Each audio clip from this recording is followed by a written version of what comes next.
نحمده ونصلي على رسوله الكريم أما بعد فأعوذ بالله من الشيطان الرجيم بسم الله الرحمن الرحيم آج انشاءاللہ تعالی بإذن اللہ ہم لفظ بلفظ ترجمۃ القرآن کے سلسلے میں سورۃ البقرہ کی اگلی آیت کریمہ آیت نمبر 267 کے بارے میں جانیں گے۔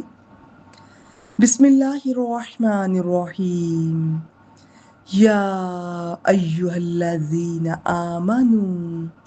الحمدللہ اس لفظ پر پیچھے میں کئی بار بہت تفصیل سے بات کر چکی ہوں، تو اب جب یہ آخری آیات میں آتا ہے تو میں صرف اس کا ترجمہ آپ سے شیئر کرتی ہوں۔ اے لوگو جو ایمان لائے ہو، انفقو، انفاق سے خرچ کرنے سے لفظ پہچانا جا رہا ہے۔ انفقو فعل امر ہے، تم سب خرچ کرو، من طیبات، ان پاکیزہ چیزوں میں سے، ما بمانا جو، کسب تم، کاف سین با، اس میں کمانے کا معنی ہوتا ہے، آخر میں تم لگا ہوا ہے تو فعل ہے، فعل ماضی اور کام کرنے والے تم سب نے کمایا، جو تم نے کمائی ہے۔ اے لوگو جو ایمان لائے ہو، ان پاکیزہ چیزوں میں سے خرچ کرو جو تم نے کمائی ہیں۔ وَمِمَّا، اور اس میں سے جو، اخرجنا فعل ماضی ہے، ہم نے نکالی، لکم تمہارے لیے، من الارض زمین سے، ولا تیمموا، اب یہ تیممون تھا، نون لا کی وجہ سے ڈراپ ہو، لا نہیں، لا ناہیہ، اور یہ تیمموا یا میم میم حروف مادہ ہے، اس میں بیسیکلی ارادہ کرنے کا معنی ہوتا ہے۔ وَلَا تَيَمَّمُوا، اور تم نہ ارادہ کرو، کس کا؟ الخبیث، گندی چیز کا، منہ، اس میں سے، تنفقون، جسے تم خرچ کرتے ہو، فعل مضارع ہے۔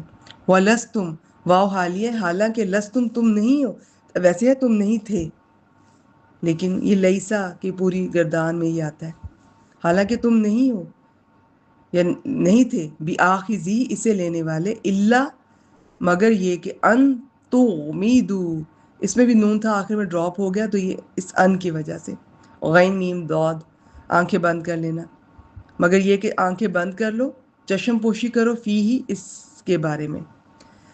تو اے لوگو جو ایمان لائے ہو، ان پاکیزہ چیزوں میں سے خرچ کرو جو تم نے کمائی ہیں، اور ان میں سے بھی جو ہم نے تمہارے لیے زمین سے نکالی ہیں، اور اس میں سے گندی چیز کا ارادہ نہ کرو جسے تم خرچ کرتے ہو، حالانکہ تم خود اسے کسی صورت لینے والے نہیں، مگر یہ کہ اس کے بارے میں چشم پوشی کرو یا آنکھیں بند کر لو۔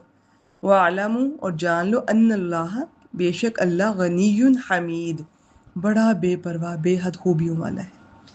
پچھلی آیات میں بتایا گیا کہ صدقہ اور خیرات اور انفاق فی سبیل اللہ کی قبولیت کے لیے شرط یہ ہے کہ اخلاص اور ایمان ہو، اور یہ بھی بتایا کہ ریاکاری، احسان جتلانے اور تکلیف دینے سے صدقہ ضائع ہو جاتا ہے، اور پھر مثالوں سے وضاحت کر کے سمجھایا ہے۔ اب اس آیت میں قبولیت صدقہ کے لیے ایک اور شرط بیان کی گئی ہے کہ صدقے میں دی جانے والی چیزوں کا عمدہ اور طیب ہونا ضروری ہے۔ اگر کوئی شخص ردی چیز دے گا تو اللہ کے ہاں قبول نہیں ہوگی۔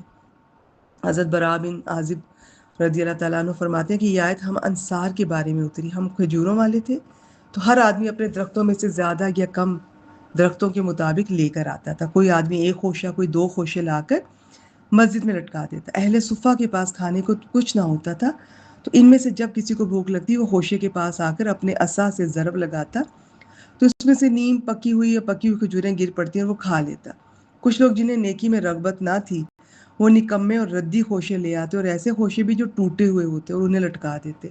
تو اللہ تعالیٰ نے یہ آیت نازل فرمائی، مطلب یہ کہ اگر تم میں سے کسی کو اس جیسا تحفہ دیا جائے جو خود اس نے دیا ہے کسی کو، تو اگر اسے یہ تحفہ ایسا دیا جائے تو اسے کسی صورت میں نہ لے مگر چشم پوشی اور حیا کی وجہ سے۔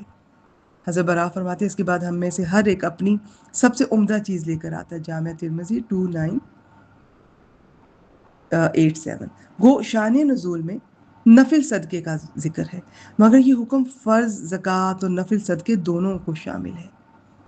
باقی لفظ طیب جس طرح عمدہ مال کے معنی میں آتا ہے، اس طرح اس میں وہ مال بھی آ جاتا ہے جو حلال طریقے سے کمایا ہوا، بس معنی یہ ہوں گے کہ اللہ کی راہ میں پاکیزہ اور حلال طریقے سے کمایا ہوا مال خرچ کرو۔ خبیث یعنی حرام مال سے صدقہ قبول نہیں ہوتا۔ رسول اللہ صلی اللہ علیہ وسلم نے فرمایا بے شک اللہ تعالیٰ پاک ہے، وہ قبول نہیں کرتا مگر پاک کو۔ صحیح مسلم 1015، حضرت ابو ہریرہ اس کے راوی ہیں۔ انسانی کمائی کے 4 بڑے ذرائع ہیں: زراعت، صنعت، تجارت اور ملازمت۔ کمائی جس طریقے سے بھی ہو، اگر نصاب کو پہنچ جائے، اس پر سال گزر جائے تو 40واں حصہ یعنی 2.5% زکوٰۃ دینا ہوگی۔ بعض لوگ کہتے ہیں مال تجارت میں زکوٰۃ نہیں۔ امام بخاری نے اس آیت سے استدلال کرتے ہوئے ان کا رد فرمایا ہے۔ یہاں پر حوالے بھی دیے ہوئے ہیں، آپ دیکھ سکتے ہیں۔ یہ آپ کی دلچسپی کے لیے ہے کہ البتہ زمین سے حاصل ہونے والی فصل کا عشر فصل اٹھاتے ہی ادا کرنا ہوگا اگر نصاب کو پہنچ جائے، جو 600 کلو گرام ہے اس آیت میں۔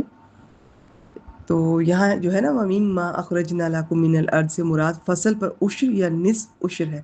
اگر پانی زمین سے کھینچ کے لگایا جائے تو 5%، اگر بارانی یا نہری ہو تو 10%۔ یہ تفصیلات ہیں۔ باقی اللہ غنی حمید، یعنی اللہ تعالیٰ کو تمہارے مال کی ضرورت نہیں ہے، وہ تو سب سے زیادہ بے پرواہ اور ہر تعریف کے لائق ہے۔ یہ سب تمہارے ہی فائدے کے لیے حکم دیا جا رہا ہے۔ ترجمہ ایک بار پھر، اے لوگو جو ایمان لائے ہو، ان پاکیزہ چیزوں میں سے خرچ کرو جو تم نے کمائی ہیں، اور ان میں سے بھی جو ہم نے تمہارے لیے زمین سے نکالی ہیں، اور اس میں سے گندی چیز کا ارادہ نہ کرو جس سے تم خرچ کرتے ہو، حالانکہ تم اسے کسی صورت لینے والے نہیں ہیں کہ تمہیں اگر وہ گفٹ دیا جائے، مگر یہ کہ اس کے بارے میں آنکھیں بند کر لو حیا کی وجہ سے، اور جان لو کہ بے شک اللہ بڑا بے پرواہ بے حد خوبیوں والا ہے۔